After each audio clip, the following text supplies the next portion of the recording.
las diapositivas. Entonces pues vamos a empezar a describir la anatomía del aparato reproductor en las yeguas. Pues el aparato reproductor de las yeguas tiene una gran importancia reproductiva, ya que este, acompañado de una actividad endocrina, desarrolla actividades como lo es la gestación, el ciclo estral y el apareamiento. El aparato reproductor de las yeguas consta de 2 ovarios, los cuales tienen una función de expulsar el óvulo. Constan de 2 oviductos, los cuales tienen la función de la fecundación. También constan de 2 cuernos uterinos, un cuerpo del útero, el cual está encargado de albergar la gestación. También consta de un cervix, el cual es un esfínter que se abre y se cierra. Se abre cuando está en celo y se cierra cuando la hembra está en diestro. Encontramos la vagina, el vestíbulo vaginal y los genitales externos, los cuales tienen una función de la cópula, función de protección y urinaria. Y por último tenemos una estructura la cual no se puede apreciar en esta imagen, la cual es el ligamento ancho, que consta de mesovario, mesosalpinx y mesometrio, y tiene una función de sostén. Bueno, el ligamento ancho es un pliegue ancho de tejido, es una extensión del peritoneo, la cual sostiene y se conecta con el útero. Ella se divide según la estructura que sostiene. La estructura que sostiene el ovario se llama mesovario, la estructura que sostiene el oviducto se llama mesosalpinx, y la estructura que sostiene todo el útero, que es esta, se denomina mesometrio. Pues este ligamento es un tejido bastante flexible. De hecho, cuando la hembra está gestante y ya lleva una gestación avanzada, por lo general el feto pues ya tiene ya es pesado, ¿sí? Entonces la gravedad lo que hace es que intenta desplazar hacia abajo el útero con el feto. Entonces lo que hace este ligamento ancho es darle esa flexibilidad. Él se estira y permite que el útero pueda desempeñar todas sus actividades gestacionales sin el temor de que esto se vaya a romper, porque el ligamento ancho pues es bastante flexible. Tenemos otra estructura, la cual es el ovario. El ovario pues son las gónadas femeninas. Son unas estructuras ovoide, pesan alrededor de 40 a 80 gramos y pueden llegar a medir 60 milímetros de diámetro, pero cuando las hembras primerizas están en celo, ellos llegan a medir hasta 8 centímetros, y cuando son multíparas pueden llegar a medir hasta 10 centímetros. Está sostenido por el mesovario y está compuesto por una médula de tejido conectivo. La médula tiene la función de irrigar e inervar por medio de venas, arterias, vasos linfáticos, pues el ovario. Entonces es una función de suministrar nutrientes, sustratos, y también pues sacar los que el ovario no necesita para que este pueda funcionar correctamente. También está compuesto por una corteza, que es un epitelio germinal, el cual se le denomina estroma, y dentro de ella hay unas estructuras, las cuales son los cuerpos lúteos, los folículos en desarrollo. También está la fosa de ovulación. Y pues bueno, el ovario tiene una forma de riñón debido a que el 7º día de gestación la médula envuelve la corteza. En comparación de todas las especies, el ovario, la médula y la corteza del ovario están invertidas. También tiene un epitelio superficial, al cual se le llama epitelio germinativo, y todo esto está rodeado por una túnica albugínea, excepto la fosa de ovulación. Está compuesto de músculo liso el ovario, y también tiene 2 funciones: una función exocrina, la cual es la gametogénesis, que es la producción de gametos femeninos como el óvulo, y la endocrina, que es la esteroidogénesis, que es la producción de estrógeno. Bueno, vamos a hablar más sobre estas estructuras que están en el estroma del ovario de la yegua. Pues esta es una gráfica en la que nosotros vemos un dibujo de cómo sería el ovario de la yegua, y nosotros acá vemos Todos estos circulitos, vemos que hay unos circulitos pequeños, otros circulitos grandes y otros grandes más desarrollados. Todos esos círculos son folículos en desarrollo. Los folículos es una cavidad en forma de bolsa formado por un grupo de células, las cuales proporcionan un microambiente para el ovocito en desarrollo. Entonces, el folículo protege al ovocito. Dentro del folículo hay un ovocito que se está desarrollando. Al mismo tiempo que se desarrolla el folículo, se va desarrollando el ovocito y además de este genera un microambiente deseable para él.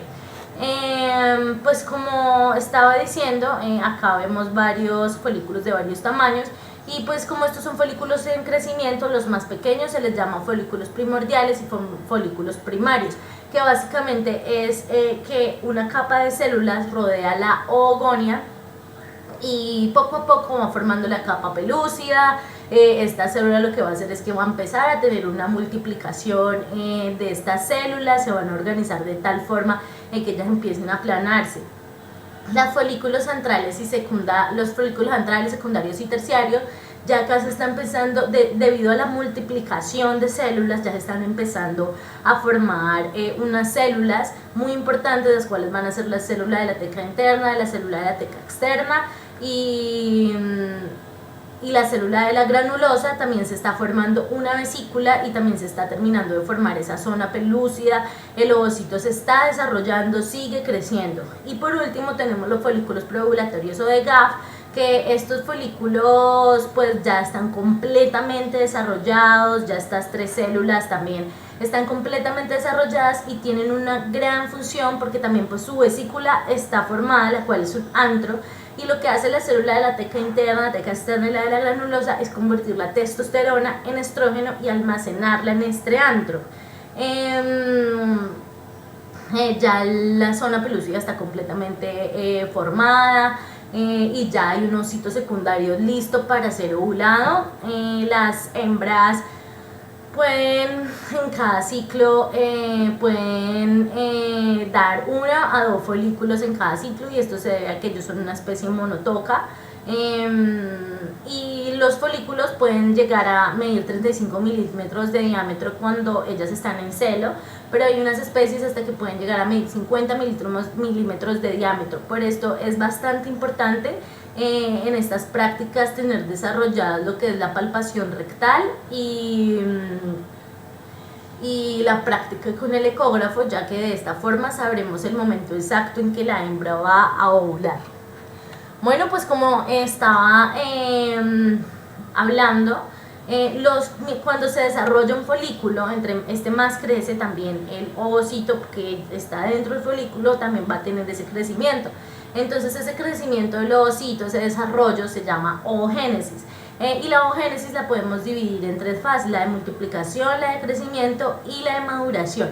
La de multiplicación pues es una multiplicación, pues es una fase mitótica. La oogonia se multiplica a tal punto de que llegue a una fase de diferenciación para poder entrar a la fase de meiosis. En la fase de crecimiento llega en la meiosis 1, ella se va a empezar a dividir para futuramente ser una célula haploide, y la primera división meiótica que tiene es que ella se divide, aún tiene todo su material genético, pero bota un remanente de él que es el cuerpo polar. Ya en la segunda división meiótica, que es la maduración 2, que es cuando el ovocito secundario queda en la metafase 2, y es cuando ella se vuelve a dividir. Esta vez sí pasa de ser una célula diploide a una célula haploide que tiene 32 cromosomas y bota su segundo cuerpo polar, pero esta fase de maduración solo pasa cuando ya está en la fecundación.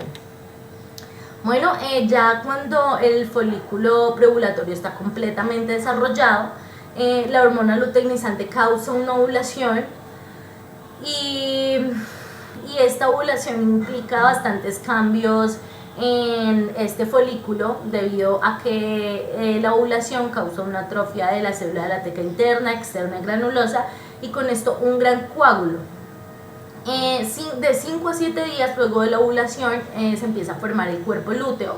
el cual es un cambio de estas 3 células a células lúteas. El resultado pues son un cuerpo lúteo con inclusiones lipídicas, y este cuerpo lúteo tiene una gran importancia ya que segrega progesterona. Cuando la hembra está preñada, este cuerpo lúteo se mantendrá durante toda la gestación, y cuando ella no está preñada, entonces hay una luteólisis, que es a cargo de una hormona que segrega el útero, y pues hay una reconversión del cuerpo lúteo, el cual lo lleva a este cuerpo lúteo a hacer una cicatriz. Bueno, en la endocrinología están presentes varias hormonas, las cuales hacen posible el desarrollo, la funcionalidad del ovario, el desarrollo de los folículos y todo esto.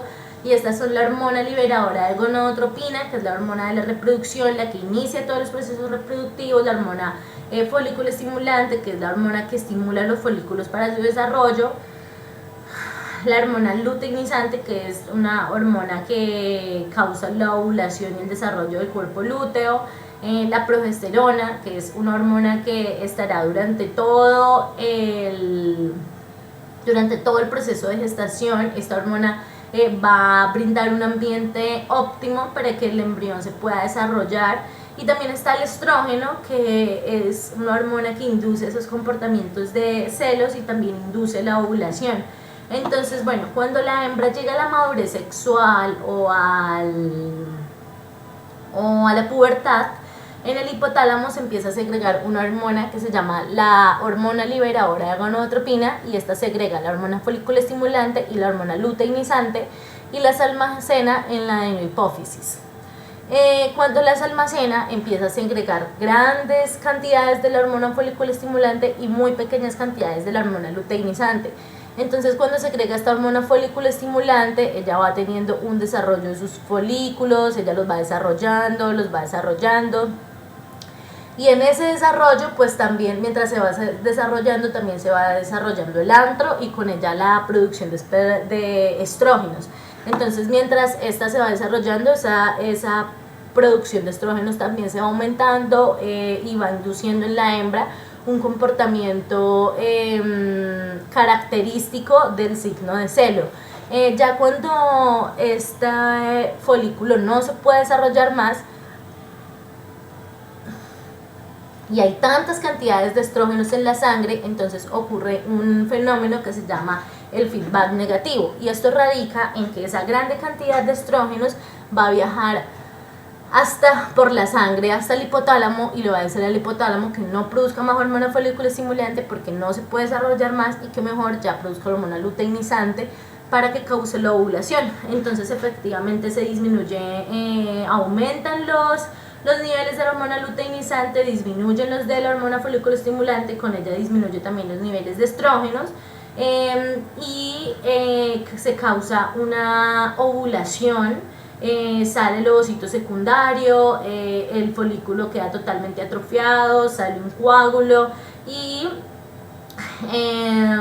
5 o 7 días después se forma el cuerpo lúteo, el cual el cuerpo lúteo empieza a segregar progesterona. Entonces, cuando el cuerpo lúteo empieza a segregar una cantidad de progesterona alta, esta progesterona viaja por la sangre, llega al hipotálamo y le dice al hipotálamo que disminuya todos los niveles de la hormona folículo estimulante y disminuya todos los niveles de la hormona luteinizante, porque esta hormona, que es la progesterona, se va a encargar de todo el proceso de gestación y no necesita que esa actividad ovárica esté tan presente. Bueno, si hay una gestación, pues efectivamente este cuerpo lúteo se mantendrá, entonces la progesterona estará durante toda la preñez, toda la gestación, y si no hay una gestación, entonces el útero segrega una hormona que se llama la prostaglandina F2-alfa, la cual va a causar una luteólisis, una lisis del cuerpo lúteo. El lúteo pues el cuerpo lúteo pues se va a lisar, se va a romper, y después se va a crear un cuerpo albinx, que es una cicatriz de lo que fue el cuerpo lúteo, lo que fue en algún momento un folículo. Bueno, tenemos otra estructura, la cual es el oviducto. El oviducto son órganos tubulares que conectan al ovario con el útero. Pueden llegar a medir de 23 a 30 centímetros y tienen una función de selección espermática. Ellos son los encargados de elegir cuáles son los espermatozoides más aptos. Todos los espermatozoides que lleguen al oviducto y logren superar ese obstáculo de su mucosa están aptos para poder fecundar un óvulo. Pues el oviducto consta de 3 partes, el cual es el infundíbulo, la ampolla y el istmo. El infundíbulo es la porción que está más cerca al ovario y este consta de unas fimbrias, las cuales tienen como función captar al ovocito. Esta que estoy señalando pues es la fimbria. Entonces ellas captan al ovocito y lo llevan a la ámpula, la cual es la porción media del oviducto. La ámpula es donde ocurre la fecundación. Ahí ahí el óvulo se queda esperando a que llegue el espermatozoide. Luego otra porción que tenemos es el istmo. El istmo es la porción más cercana al útero, prácticamente es la porción que conecta todo el oviducto al útero y la conecta por medio de la unión útero-továrica. El oviducto también tiene una mucosa del oviducto, el cual consta de unas células ciliadas especializadas, tienen como que forma de pelo, y ellas se dirigen hacia la luz tubular y están en constante movimiento gracias a las secreciones uterováricas. Se encuentran bastante desarrolladas en la ampolla, por lo que es el lugar de la fecundación, y pues la función de ellas es que, como ellas mantienen en constante movimiento, hacen que el óvulo baje hasta donde están, hasta la ampolla, y en la ampolla tenga un constante movimiento, una constante rotación para poder esperar al espermatozoide sin que ésta se degrade o se atrofie. Bueno, el útero es el órgano que alberga la gestación. Es un órgano que tiene una fusión intercornual alta. En comparación de las otras especies, sus cuernos no son relativamente pequeños. Está compuesto por una capa mucosa, muscular y serosa. La mucosa está compuesta por el endometrio, que es la capa que está más cerca al feto, la que tiene relación con la placenta. La muscular, que es el miometrio, que es la encargada de las contracciones uterinas, y la serosa, que es el perimetrio. Ella pues está sostenida por el mesometrio y tiene varias estructuras, las cuales son los cuernos uterinos, que llegan a medir de 15 a 25 centímetros. Estos cuernos uterinos tienen una función de transporte de espermatozoides. Luego sigue el cuerpo del útero, que es donde se alberga la gestación. Esta parte es totalmente dilatable, mide de 15 a 20 centímetros, y luego tenemos el cervix, que como había hablado anteriormente es una esfínter, la cual se abre y se cierra.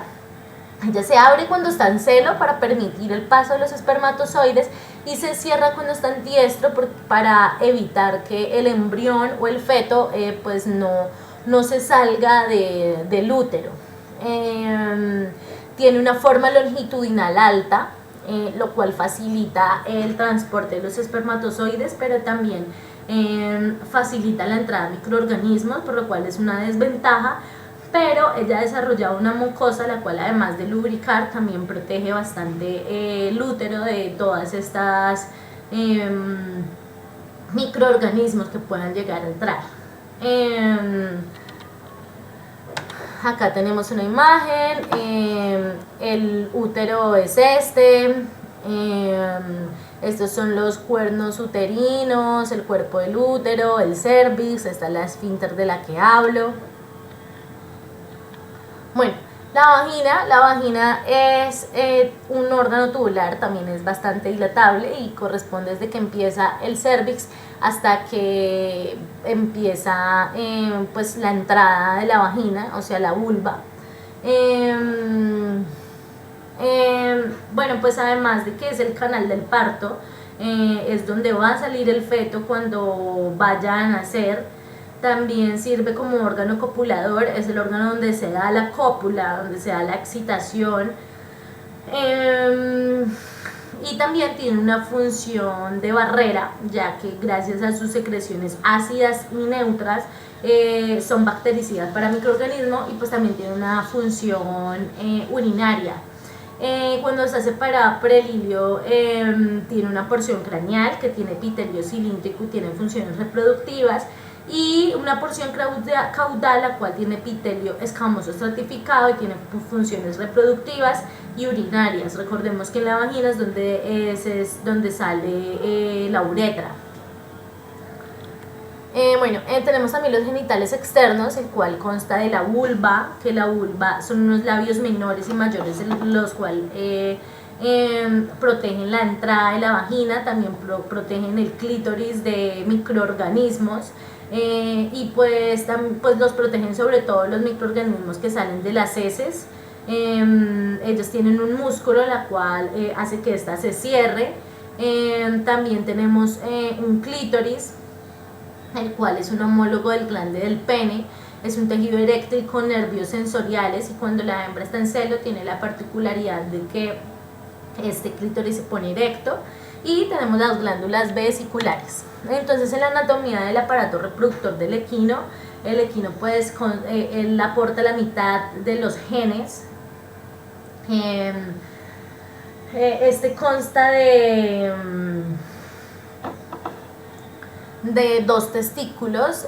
Los testículos tienen una actividad espermática, ellos producen los espermatozoides, tienen un cordón espermático, el cual se encarga de la entrada y la salida de sustratos al organismo. También se encarga de la termorregulación. Un músculo cremaster que hace parte del cordón espermático, conductos excretores, un músculo retractor que tiene la función de darle cierta movilidad al pene cuando está erecto, las glándulas vesiculares que tienen la función de producir el plasma seminal, el pene, que es el órgano copulador, el prepucio, que es el que protege al pene. Bueno, acá tenemos una imagen del glande, el prepucio, el pene, los testículos, el epidídimo, los conductos deferentes, las glándulas accesorias, el músculo retractor del pene. Bueno, ¿qué son los testículos? Los testículos pues son las gónadas masculinas. Ellas tienen una gran función, ellas están rodeadas por una capa de piel la cual se llama escroto, que las protege, y ellas se encuentran colgadas en ella, por decirlo así. Tienen una gran función en la termorregulación, ya que para la producción espermática se necesita un ambiente de 4 a 3 grados centígrados. Entonces por esto los testículos se encuentran en una posición extraabdominal en comparación con la hembra, que la hembra están dentro del organismo de los ovarios, en cambio en el macho los testículos están por fuera del organismo. Y es una actividad bastante interesante, ya que por ejemplo cuando el animal tiene frío, lo que hace el músculo cremaster es que este se retrae, ¿sí? Y con él jala al escroto y jala los testículos para que la temperatura del ambiente externo no lo afecte, y cuando está haciendo mucho calor pues entonces este músculo se relaja y con él pues los escrotos y los testículos caen para que pues no le afecte esa temperatura. Los testículos tienen una actividad exógena, la cual es la gametogénesis, que es la producción de espermatozoides, y una actividad endógena, la cual es la esteroidogénesis, que es la producción de andrógenos, y también tiene una función de que produce fluido testicular, que es la porción líquida del semen. Su parenquima testicular está compuesto por los túbulos seminíferos y el tejido intersticial. Esta imagen pues no es la imagen gráfica del testículo de un equino, simplemente la puse aquí para explicar. Esta sí es el testículo de un equino con su epidídimo. Y bueno, todos estos tubos que vemos acá, como estas lombrices, así, este es su parenquima testicular y está compuesto por los túbulos seminíferos y el tejido intersticial. En los túbulos seminíferos es donde se realiza toda la producción espermática, y en el tejido intersticial es el que lo irriga, lo inerva para esa producción espermática, y además de eso contiene unas células de Leydig que son las encargadas de la producción de testosterona, y en los túbulos seminíferos están las células de Sertoli, que son las encargadas del, pues también del proceso de espermatogénesis. Los testículos pueden llegar a medir de 12 centímetros y pesar 300 gramos. Bueno, en esta imagen tenemos un corte de un túbulo seminífero. Lo primero que podemos ver es el tejido intersticial, el cual consta de vasos, venas, arterias, vasos linfáticos, y las células de Leydig, que son estas, que ellas lo que hacen es que producen la testosterona. Después podemos ver la barrera hematotesticular, que por medio de esa barrera hematotesticular es que se van a pasar todos los nutrientes hasta la célula de Sertoli, la cual está aquí adentro con todos los espermatocitos, espermatozoides, espermatogonias en desarrollo. Aquí podemos ver una imagen más clara de lo que es la célula de Sertoli. Es una célula totalmente amorfa, pero que cumple la función de poderle dar los sustratos a absolutamente todas las células que se encuentren en ella, a los espermatogonios tipo A, tipo E, a los espermatocitos y a los espermatozoides. Ella llega a todas esas células. Bueno, esta producción de espermática está regulada por la hormona folículo estimulante y por las células del Leydig. Acá tenemos imágenes histológicas de lo que es un túbulo seminífero, el tejido intersticial, las células del Leydig. Bueno, dentro del túbulo seminífero ocurre la espermatogénesis, la cual dura aproximadamente 60 días. Está encargada, bueno, esta tiene varias fases, el cual encontramos la espermatocitogénesis, la meiosis y la espermiogénesis. En la espermatocitogénesis es una fase mitótica, es una fase de multiplicación de las células hasta llegar a una etapa diferencial. Ellas pasan de ser tipo A oscuros a tipo A claros y llegan a ser una etapa diferencial, en la cual pueden pasar a la etapa de meiosis. Cuando llegan a la etapa de meiosis 1 y 2, ellos sufren una serie de divisiones, la cual consiste en pasar de célula diploide a una célula ploide con 32 cromosomas para quedar con la mitad del material genético. Ya cuando termina la meiosis, ellos entran en una fase que es la espermiogénesis, y es una fase en la que ellos pasan de ser una célula redonda a una célula totalmente alargada y con todas las características de un espermatozoide. Entonces ellos tienen varias fases, las cuales la fase de Golgi, el capuchón acrosomal y la maduración. Todo consiste que esta célula empieza como que un cambio totalmente morfológico, el núcleo y el citoplasma se acomodan, va saliendo el acrosoma, las mitocondrias se desplazan hacia abajo, empieza a salir su cola, y pues como dije anteriormente, todo esto va regulado en las primeras fases de mitosis y meiosis. Va todo influenciado por la hormona folículo estimulante, y las últimas fases, que son espermatocito secundario, que pues todavía es la meiosis 2, espermátides y espermatozoides, está regulado por la testosterona. Finalmente, cuando ya termina toda la maduración, se crea un espermatozoide, el cual es la célula sexual masculina, está dotada de gran motilidad. Ya cuando es un espermatozoide, él ya va adquiriendo las características necesarias para poder en un futuro fecundar al óvulo. Está compuesto de cabeza, cuello y cola.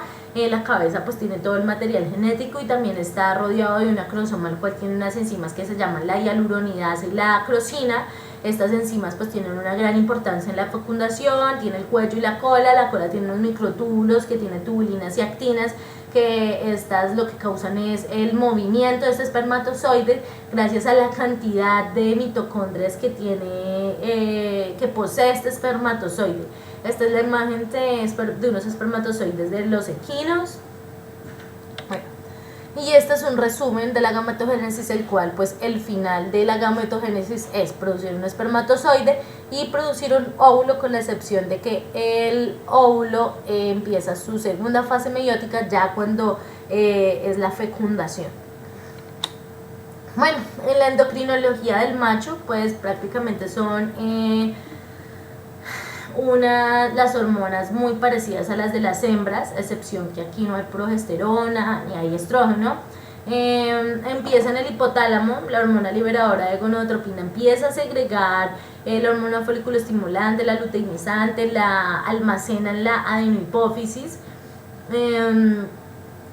Se empieza a segregar grandes pulsos de la hormona folículo estimulante.